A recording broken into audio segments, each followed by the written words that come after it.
got sucked into the Abingdon game plan, and they started trying to run down the court and shoot for half the game. Yeah. And that's what allowed Abingdon to stay in the game. And it was almost like the boys realized, we've got to start playing now. And they did and pulled away. So I hope they don't have that big of a mental letdown. That could be bad news.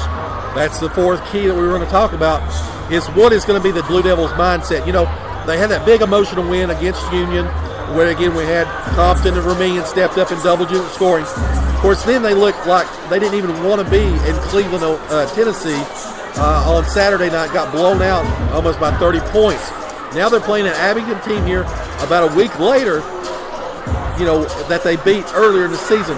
What will be the mentality as, again, they come in here to take on an Abingdon team with nothing to lose and everything to gain by beating the Blue Devils? Well, on the plus side, if I'm not mistaken, Gay City can clinch tonight. That's that exactly right? Yep. That should be enough motivation right there. Knowing that, you go out, you take care of business, it's done. Goal number one achieved. Hopefully that'll be enough. And there's been a couple of players talked to sort of off the air. They think that if they can get that win, the next week, of course, they'll be playing at Ridgeview, and then they've got John Battle, and then the district tournament, which that's about a 2.5-week process. Well, Irvin's been out for almost 2 weeks, so he's starting to get in that window of being able to return. If they can get him healthy by the time the regionals come around. So, yeah, it's important for Gate City, especially here on your home court. Of course, Abingdon always plays Gate City tough. Doesn't matter where they're at. Well, I don't ever like to throw a game. Yep. But if Gay City can win this one, it would be awfully nice for the starters to be able to rest and have some fresh legs come tournament time. Maybe even if it means losing a close game. I don't like to do that, but it would not be the worst thing in the world once the business is taken care of.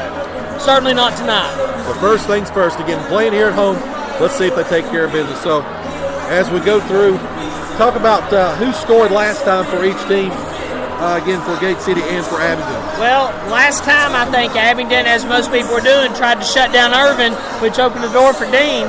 Dean led the way with 25 points. Of course, Irvin not too far behind with 22. But then, pretty much, a lot of people scored in that game. Everybody kind of stepped up. David George had 7. Compton had 3. Hensley had 2. Mike had 4. Vermillion had 3. Hicks had 2. Sally had 2. And a partridge in a pear tree. When you look at Abingdon, they came in with Belcher had 12. O'Quinn had 10. Carter had a couple. Thacker, though, had 13. Cox had 5. And Hungate had 6. All right, so we've got you ready here for the boys' game. We'll take a quick break, come back. We'll have the starting lineups and get you ready for Gate City and Abingdon as Gate City looks for this sweep tonight. Again, you're listening to the home of Blue Devil Sports. This is Gate City Sports Radio. Family owned for 3 generations, Broadwater Trading Company proudly supports Gate City High School and wishes the Blue Devils the best for a great upcoming season. Broadwater Trading Company is your local steel dealer, and they've got chainsaws, blowers, trimmers, outdoor power equipment, and much, much more, including farm equipment and supplies. So go by and see them today at 297 West Water Street, or give them a call at 386-6811. Again, that's 386-6811. Again, Broadwater Trading Company, proudly supporting Gate City Athletics. You are listening to the home of Blue Devil Sports. This is Gate City Sports Radio. Sports Radio.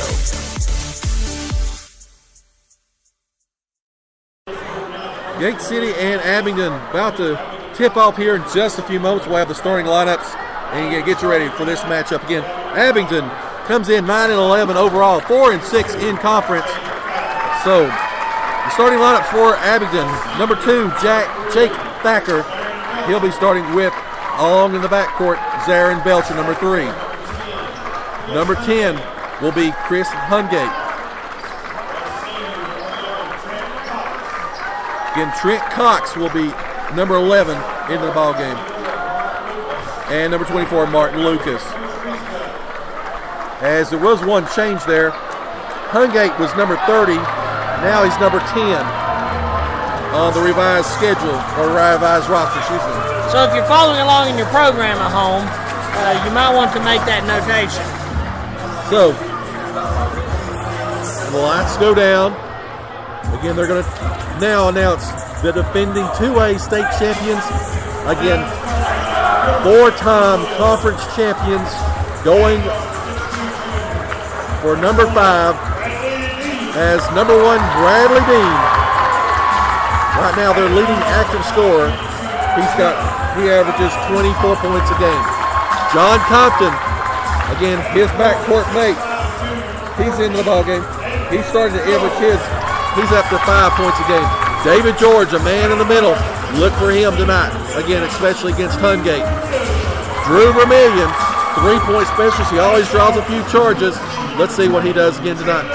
As Jacob Hicks into the starting lineup. So that'll be your starting 5 for Gate City. Joe, do you know how hard it is to mark starters when it's completely dark in the gym? That's why they pay you the big bucks. Right. Again, we certainly do there we go. We do certainly again want to thank everybody for listening in from Abingdon, from Gate City. Again, a great night of basketball action about to conclude here with the boys' game. So, again, just a note, Chase Hungate will be number 10, not number 30. As we're getting ready for basketball action, it will be Trent Cox against David George here in the finale. Ball's up and possessed by Gate City. As knocked away, though, first turnover of the night by Bradley Dean. It's going to be by Zarin Belcher. He's got the basketball. He does kick it too. A wide open at Jake Thacker, who misses a 3. Here comes Gate City. Bradley Dean with the basketball. He's going to drive. He kicks it up to George. George to Compton for 3.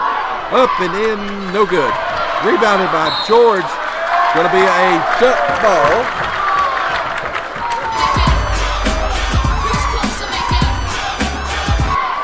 First jump of the night. 7:36 left.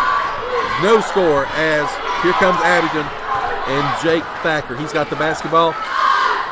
They try to get it. They go baseline. Shots up, no good. Rebounded by Bradley Dean. He's got the basketball. Here comes Gate City with numbers.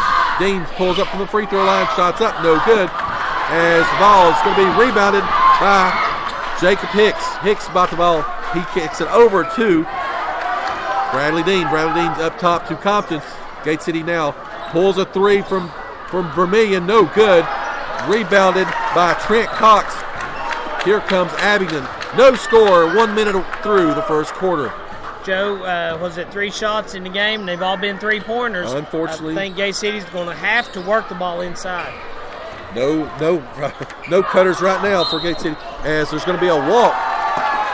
First turnover for Abingdon. 1 turnover apiece in the ball game. So Jake Hicks will inbound it to John Compton. 6:40 left here, first quarter. Coach Vermillion imploring him to run a play. Anything. Pick a play. Any play. Pick a play. Any play. As there's a little bit of movement now. Compton's got the basketball up top. As Hungate's will be guarding Dean. Vermillion's got the basketball. Goes cross court to Compton, who kicks it to Hicks in the corner. Bradley Dean now. He's being double teamed up the top of the key. Here comes Compton. Drives. Kicks it over to Hicks from 3. Shots up. No good. Rebounded by Jake Thacker. Here comes Abingdon with numbers. Thacker over to the corner. He's got it up top to Hungate. Hungate kicks it back out. Shots up and good.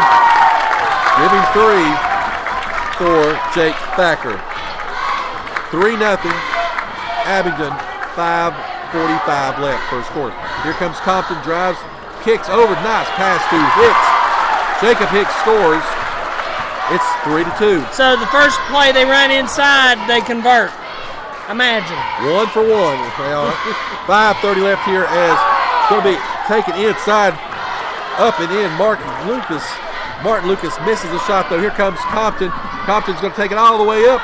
He's going to miss the way up. Rebounded by Martin Lucas. Here comes Abingdon now. Abingdon looking to get get some offensive continuity. Here is Trenton Cox. He's got it over into the corner to Jake Thacker. Thacker's got the basketball now up the top of the key. Kicks over to Belcher. Belcher drives. Belcher's going to lay it up. Chris, we talked about it in the pregame. They've got to keep them out of the paint. That's their offense, is to drive and dish. And right now, they've got a 5-2 lead. Well, that was a pretty easy layup that Belcher had there. As Gate City brings it down, they're going to call a reach in as Dean tries to break. They're going to call that on number 10, Hungate. That's going to be his first foul, and that's actually the first foul of the game. So wholesale substitutions comes in. Sally, DeAndre Mack, as well as Andrew Hensley into the ball game for Gate City. Here comes Bradley Dean across the timeline. He kicks over to Compton. Compton sort of loses the ball for a second, does regain possession of the basketball. Two Abingdon defenders has Dean at the top of the key. He passes over to Compton on the left-hand side. Compton tries to drive and kicks it back out to Dean. Dean's was eyed a three, didn't shoot it though. Henson's got the basketball over to DeAndre Mack. Mack's got the ball to Compton. Compton now dribbles to the top of the key, passes over to Dean. Again, Dean, every time he touches the ball, there's 2 or 3 Falcons in the vicinity. Compton's now got the basketball as gets over to DeAndre Mack on the left-hand side. Kicks it over to Compton. Compton's got the basketball now. He dribbles over to the right-hand side. So a lot of dribble, a lot of movement. But they're showing patience, trying to work it inside as Dean goes in for the layup. No good. Rebound by Abingdon. He, again, faced 3 defenders. Shot was up, no good. 3:49 left. It's 5-2. Abingdon. Abingdon's got the basketball. Jake Thacker. He's going to kick it around. He's got it to Jacob O'Quinn. Shots up, no good. Rebounded by Sally. Again, we've got to have some post presence tonight, especially from the scoring aspect. Compton's got the basketball now. He gives it to Dean. Again, Dean being held under his season average by at least 10 points the last 2 games, as the defensive intensity has got Coach Vermillion mad, and they call timeout. Well, I was going to say, I've seen Coach Vermillion look happier. I kind of wondered if his dry erase board was actually going to make it out to the huddle or if it was going to get broken on the sidelines. You know, in talking to Coach Vermillion, we talked about that you never want a player to go out. You never want, but he's finding out a lot about his team now, and he's able to see some of these different matchups. Some players are getting some playing time. Not necessarily maybe benefit maybe this year, but next year as well. And so right now he's having to do a lot more coaching. When you have a Mac McClung, a Division I prospect, you have a Zach Irvin, a Division I prospect, you have a Bradley Dean, a Division I prospect. I need that kind of coaching gig. I never really got to at that pleasure. You don't really have to drop a whole lot. But anyway, here comes Gate City. They do inbound the basketball. They've got it to Hensley, and they kick it over to Sally. Sally kicks it back up top. They're looking as Hensley drives the baseline. Great movement without the ball. Sets it up. 5-4. Gate City now down by 1. To that point, I think the coach has done a really good job getting the boys ready to trying to fill those shoes. We kept saying all season long, as they're going to call a quick reach in, looks like on Andrew Hensley. But the first part of the season, I take that back. The jump ball. Actually, was our second jump ball of the night, but go ahead. I'm sorry, I was on a roll there. But the first part of the season, we kept saying someone's going to have to step up. And to the coaching staff's credit, several boys have since Urban's been out. As Compton has the basketball now over the corner. As Mr. Carr speaks, Gate City listens. They make a 3. 7-5, Gate City with their first lead of the night. 2:30 left here in the first quarter. As they're going to say, he carried the basketball. Haven't seen that call in a while. Well, I was just thinking, these referees are really watching the ball handling tonight. By my count, between both varsity games, that's the 10th offensive turnover of the night.